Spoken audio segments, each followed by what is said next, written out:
오늘부터 시작해서 우리는 이제 요한복음의 후반부를 시작하게 되었습니다. 1장부터 시작해서 10장까지는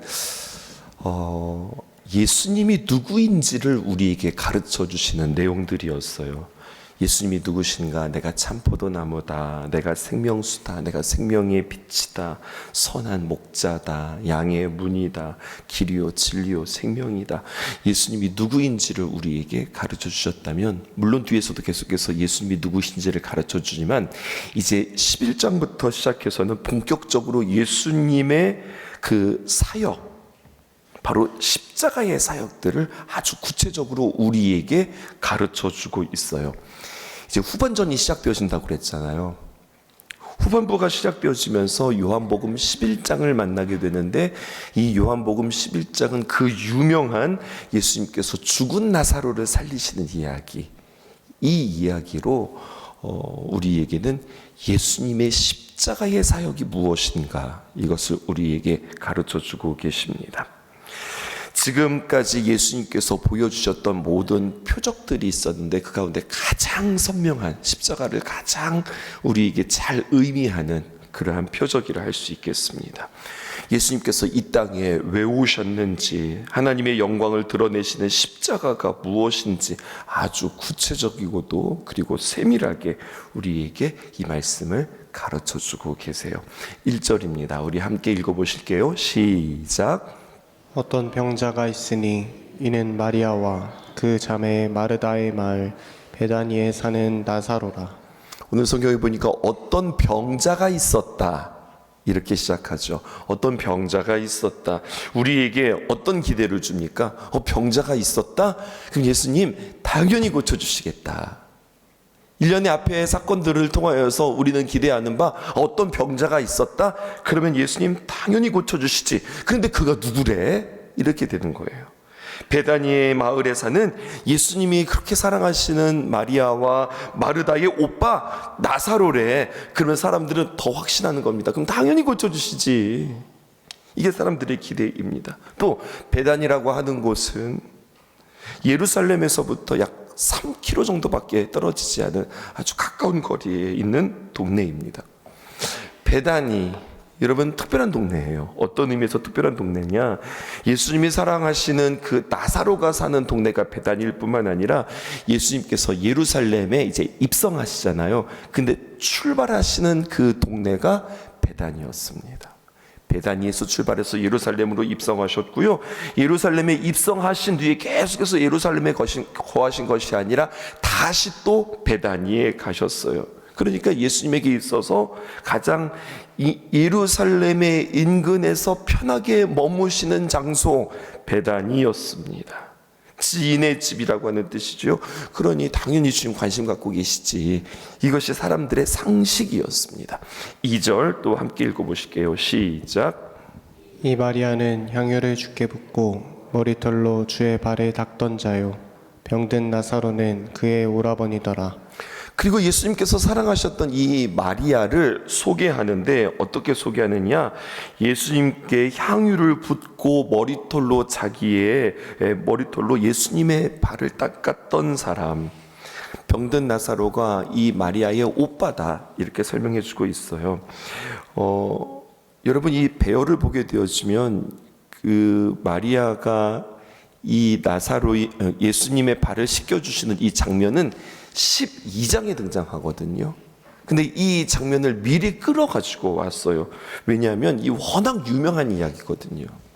이것은 사복음서 다 기록되어져 있는 이야기인데, 이 이야기, 여러분들이 알고 있는 그 이야기의 주인공, 그 마리아의 집에 오빠가 병들어 죽게 되었습니다라고 지금 계속해서 무엇을 강조하고 있어요? 이 나사로가 누구인지, 이 나사로가 예수님과의 관계가 어떠한지, 아주 그 예수님과의 친밀함을 강조하고 있죠. 게다가 여러분, 이 마리아가 예수님께 선물을 드렸던, 향유를 부었던 그 향유의 값은 연봉 1년치의 값입니다. 어마어마한 금액을 아낌없이 부었던 그 여인 마리아의 오빠가 지금 병들었다, 이렇게 되는 거죠. 그러니까 계속해서 반복하는 거예요.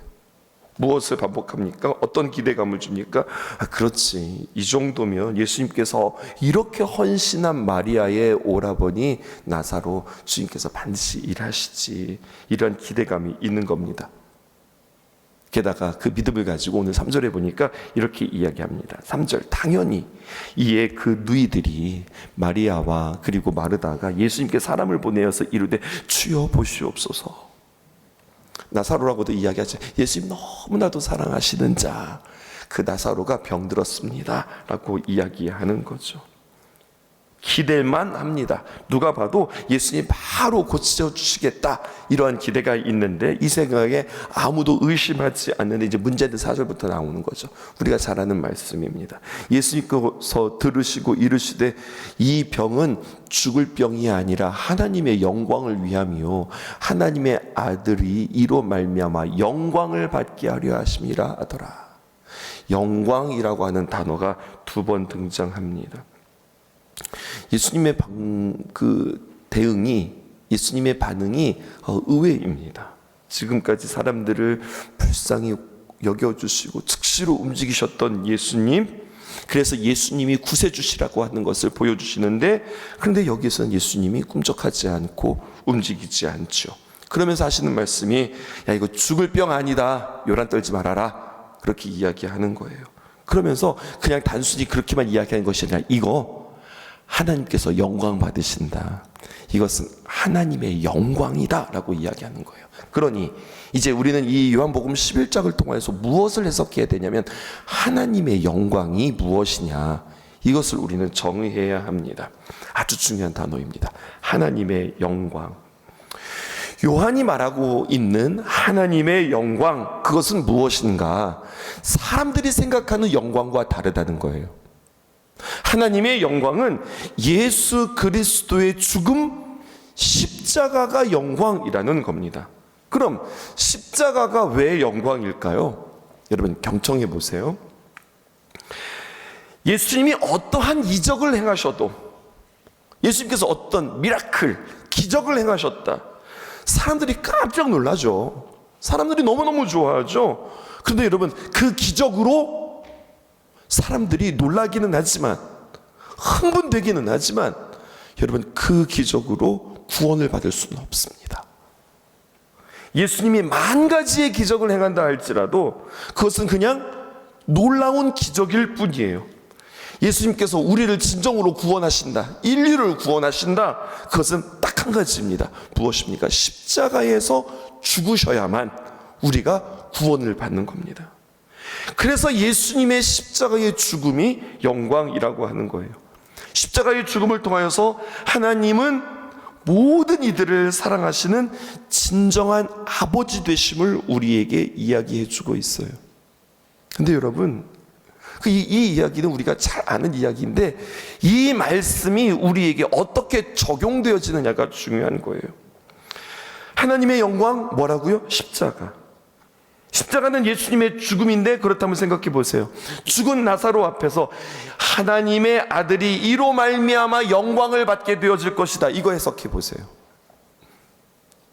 하나님의 영광, 십자가. 십자가는 예수님의 죽음. 그런데 하나님의 아들이 이것으로 말미암아 영광 받으리라. 예수님의 말은요, 지금 나사로의 병 때문에 예수님이 죽으시겠다고 하는 이야기예요. 결국 이것 때문에 예수님께서 십자가를 지신다는 이야기예요. 좀 어려우시죠? 좀 더 들어보세요. 여러분, 나사로가 죽었는데 살아났어요. 근데 그것으로 끝난 것이 아니라 예수님은 지금 살아계신데 앞으로 십자가에서 죽으세요. 이것은 따로따로가 아니라는 거예요. 예수님이 그 나사로, 너 살아나라, 예수님이 귀한 능력으로 그냥 살렸어. 예수님 기적의 사람, 능력의 사람, 그것으로 끝나는 것이 아니라, 여러분, 나사로가 살기 위해서는 값을 치르셨다는 거예요. 나사로, 예수님의 능력이 있으니까 그냥 나사로 딱 살려내시고, 예수님은 나중에 우리의 구원을 위해서 십자가에 죽으시고, 이게 따로따로가 아니라 나사로가 살아나서 값을 치르시는 거예요. 이게 공의의 하나님의 원칙이고 원리예요. 우리는 이것을 같이 연결시켜서 생각해 본 적이 없어요. 따로따로가 아니에요. 나사로가 살아나는 것으로 인하여서 예수님은 십자가에서 도리어 죽게 되어지는 거예요. 이것은 공식입니다. 적용해 보실게요. 아주 이해하기 힘들고, 아니 더 정확하게 표현하면 여러분, 우리는 문제를 만납니다. 어떤 문제? 우리의 상황 속에서도 우리가 주님 앞에 이렇게 생각할 수 있어요. 나 예수님 사랑하고 나 예수님과 가깝지. 나는 예수님이 사랑하시는 하나님의 백성이니까 하나님이 나 도와주시지. 이러한 기대 가지고 우리는 신앙생활 한단 말이에요. 그런데 예수님이 우리의 기대만큼 도와주지 않으세요. 예수님이 일하신다, 우리 주님 역사하신다, 내 눈에 잘 보이지 않아요. 또 안 도와주시는 것 같아요. 어떻게 됩니까? 우리가 이렇게 만들어지는데, 지금 이런 상황으로 돌아가고 있는데, 이렇게 지금 몰리고 있는데, 이러면 안 된대. 이러다가 내가 지금 너무너무 지금 아프고 고통 가운데 있는데, 나 지금 너무나도 울고 있는데, 그러다가 죽으면 안 되는데, 근데 시간이 지나서 나는 망하고 나는 죽게 되어져요. 근데 여러분, 우리가 죽는 그것 때문에 오늘 주님께서 엉뚱하게도 뭐라고 말씀하시느냐, 내가 죽는 것으로 인하여서 하나님께서 영광 받으신다. 우리가 죽는데 보통 죽는 것이 아니라 우리가 완전히 죽어야, 나에게 어떤 방법도 없어야, 나 이제 진짜 포기다 라고 하는 그 지점에 이르러야 주님께서 일하기 시작하신다는 거예요. 나사로가 죽었어요. 죽었는데도 곧바로 주님께서 달려가지 않으세요. 죽고 썩어서 냄새 날 때까지 주님께서는 그 시간들을 기다리시는 거예요. 그리고 그것이 하나님의 영광이라고 하는 정말로 받아들이기 어려운 신비의 진리를 만나게 되어지는 겁니다. 죽어가는 나사로를 보면서 지금 이것은 구경할 거리가 아니라, 나사로는 바로 누구냐? 성경은 나라고 이야기하는 거예요. 지금 내가 죽어가고 있는 것입니다. 여러분들 각각의 여러 가지 많은 상황들로 인하여서, 뭐 내가 막 생명이 왔다 갔다 하는 것은 아니지만, 불안감으로 인하여서, 어려움들로 인하여서, 앞으로 어떤 일들이 나한테 벌어질까, 이러한 것들로 인하여서 우리가 조마조마하면서 살아가는 것이 우리의 인생이에요. 그런데 여러분, 이렇게 두려움으로 끝나는 것이 아닙니다. 두려워하다가 정말 두려움을 만나게 되어지고, 그리고 우리는 결국 어떻게 되어지느냐, 죽는 것과 같은 정말로 사망에 이르는 그러한 현상들도 우리는 만나게 되어지는 거예요. 근데 그것을 주님께서 그냥 물끄러미 답답하게 그냥 주님은 움직이지도 아니하시고 역사도 아니하시고 바라만 보고 계시는 거예요. 그러면 우리는 흔들립니다. 아니, 내가 이러한 상황 속에서 하나님은 아무것도 하고 계시지 않아? 그런 하나님을 내가 뭐하러 믿지? 우리의 신앙의 근간이 흔들리기도 해요. 그런데 주님께서는 우리의 죽음을 통하여서 예수님이 우리를 살리신다고 말씀하세요. 우리가 살아나는 것 때문에, 그리고 예수님께서 죽으셨다라고 우리에게 말씀합니다. 그래서 우리는 하나님 안에서 죽었다가 다시 살아난 자로 진정한 소망을 품고 하나님의 백성이 되어지고, 하나님께 이건 하나님만이 하셨습니다라고 영광을 돌려드리고, 그리고 우리는 영생을 누리게 되어지는 거예요. 거기까지 가시는 겁니다. 이게 앞서 설명하신 주님의 말씀입니다. 자, 5절 보실게요. 예수께서 본래 마르다와 그 동생 나사로를 사랑하시더니, 여러분, 사랑하지 않아서 지금 안 오시는 게 아니에요. 마리아와 마르다 그리고 나사로가 예수님을 가까이 생각하고 친하다는 거 착각이 아니었어요. 맞는 이야기였어요. 예수님도 그들을 어떻게 하셨어요? 사랑하셨어요. 본래부터 사랑하셨어요. 그런데 예수님의 사랑의 방식이 달랐다는 겁니다. 6절 읽어보십시다. 시작.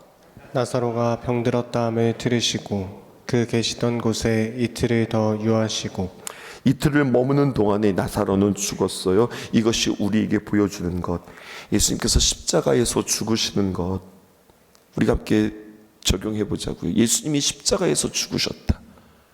하나님이 예수님을 버린 것이 아니에요. 예수님께서 십자가에서 죽으실 때 엘리 엘리 라마 사박다니, 나의 하나님 어찌하여 나를 버리셨나이까 라고 하는 거. 왜 하나님 나를 버려요? 라고 하는 그런 탄식이 아니었다고요. 그 말씀은 시편에 있었던 말씀이었습니다. 그리고 그 시편의 말씀은 탄식으로 시작하여서 영광으로 맞춰지는 그러한 하나님의 귀한 말씀을 붙잡고 그 십자가에서 절규하실 때 하나님께서는 계속 침묵하셨어요. 그리고 십자가에서 예수님께서 죽으셨어요. 그리고 죽으시고 이틀을 더 머무셨어요. 그러니까 십자가에서 죽으시고 그 다음 날에도 어떤 일도 일어나지 않았어요. 그리고 또 그 다음 날에도 어떤 일도, 아무 일도 일어나지 않았던 겁니다. 하지만 여전히 어떤 일도 일어나지 않았지만 예수님은 하나님의 아들이었습니다. 그러니까 우리 생각에는 그렇게 고난 받으실 때 하늘문 여시고 천사들이 내려와서 그렇게 고통당하게 하는 로마 병정들을 싹쓸이 하시고 다시 하나님께서 영광 받으시는데 우리의 생각 같은 영광으로 하나님께서 받지 않으셨다고 하는 겁니다. 지금 그 사건을 그대로 우리에게 예표로 보여주고 있는 거예요. 나사로가 죽었고 이틀이라고 하는 이 시간들이 마리아와 마르다에게는 얼마나 고통과 같은 시간이고 절망과 같은 시간이었고 정말로 자기들 또한 죽음과 같은 시간들이었을 거예요. 이렇게 포기하고 모든 것들을 다 내려놓았을 때에 주님께서 비로소 말씀하시죠. 뭐라고 말씀하시느냐, 7절입니다. 이후에 제자들에게 이르시되 유대로 가자. 다 끝났다. 끝이에요. 예수님, 오빠 죽었어요. 이제는 뭐 아무것도 없어요 라고 생각할 때 그때 주님께서 움직이시죠. 자, 유대로 가자. 왜 가시는 겁니까? 11절이에요. 이 말씀을 하신 후에 또 이르시되 우리 친구 나사로가 잠들었도다. 그러나 내가 깨우러 가노라. 너희들 볼 때 죽었다고 생각하지, 절망이라고 생각하지, 내가 보는 시선을 가르쳐 줄까? 내 친구, 내 사랑하는 나사로 잠들고 있는 거야. 내가 가서 깨운다. 너희들이 바라보는 것과 내가 바라보는 것이 다르다.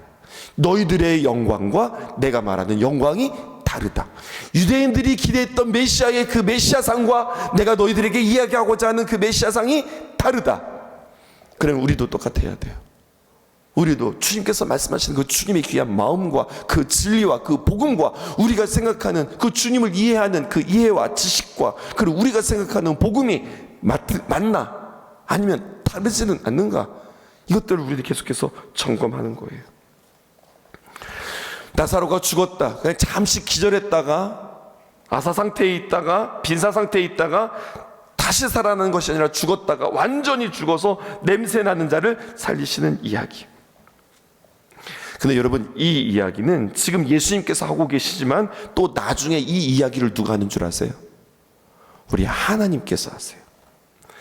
내 사랑하는 아들 예수가 잠들었도다. 그러나 내가 깨우러 가노라. 이게 부활 사건이에요. 근데 이 이야기를 또 누가 하세요? 하나님이 한 번 더 하세요. 누구에게 하세요? 하나님이 우리에게 하세요. 부활하신 우리 주님께서, 우리 하나님께서 함께 계시면서 우리에게, 자, 우리 친구, 내 사랑하는 성도들, 내 백성들이 잠들었도다. 그러나 내가 깨우러 가노라. 그렇게 우리에게 오세요. 두 가지 의미에서 오세요. 우리의 절망 가운데, 우리의 고난 가운데 우리를 다시 한번 일으키시는, 그렇게 우리의 삶을 생명을 주시는 그 주님께서 우리에게 찾아오세요. 그리고 우리 모두도 또 죄의 권세로 인하여서 우리는 죽음을 맞이할 수밖에 없겠죠. 근데 주님께서 우리에게 찾아오셔서 내 사랑하는 성도들 내가 깨우러 오노다. 그게 바로 무엇입니까? 우리 주님의 재림 사건입니다. 나사로에게는 이틀이라고 하는 시간들이, 우리 예수님께서는 사흘 만에 부활하셨는데 어떤 이들에게는 그것이 10년이 될 수도 있고 어떤 이들에게는 그것이 20년이 될 수도 있고 어떤 사람들은 이것이 평생이 될 수도 있습니다. 그런데 우리 주님께서는 이틀이나 사흘이나 10년이나 평생이나 다 똑같습니다. 우리가 해야 될 것은 무엇일까요? 우리 주님께서 나 깨우러 오신다. 주님께서 나 살리러 오신다. 주님께서 우리에게 생명 주신다. 이건 믿고 고난 중에도 주님을 기다릴 줄 아는 것. 그래서 이건 진짜 하나님이 하신 거야. 이거 하나님이 도와주시지 않고는 이것은 된 것이 아니야. 여러분, 이것이 주님께서 영광 받으시는 거죠. 내 말씀인데요, 요한복음 11장 25절에서 26절 좀 더 미리 읽어보실까요? 그 유명한 말씀입니다. 그래서 예수께서 이르시되 나는 부활이요 생명이니 나를 믿는 자는 죽어도 살겠고 무릇 나를 믿는 자는 무릇 살아서 나를 믿는 자는 영원히 죽지 아니하리니 이것을 내가 결국에는 무엇입니까? 믿느냐. 25절과 26절의 가장 중요한 단어는 무엇입니까? 내가 믿느냐. 하나님께서 영광 받으실 것을 내가 믿느냐. 내 친구, 내 사랑하는 친구를 깨우러 온다고 하는 사실을 너는 믿느냐. 내 생각과 내 방법과 전혀 다른 것들로 주님께서 세우신다고 하는 그 사실을, 일으키신다고 하는 사실을, 그래서 우리로 하여금 우리 입술에서 할렐루야라고 찬송이 나오게 할 것을 너는 믿느냐. 주님께서 어떻게 하실지는 모르겠어요. 어느 때에 어느 방법으로 주님께서 일하실런지는 나는 모르겠어요.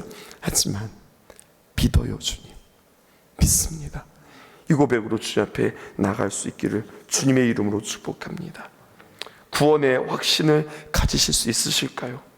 어떤 순간이라도, 어떤 고난의 순간이라도, 죽음을 통과하는 것과 같은 그런 어려움 속에서도, 가장 약한 그 자리 속에서도 우리는 부활을 믿고 부활을 경험할 수 있는 귀한 성도 여러분들 되어지기를 주님의 이름으로 축복합니다.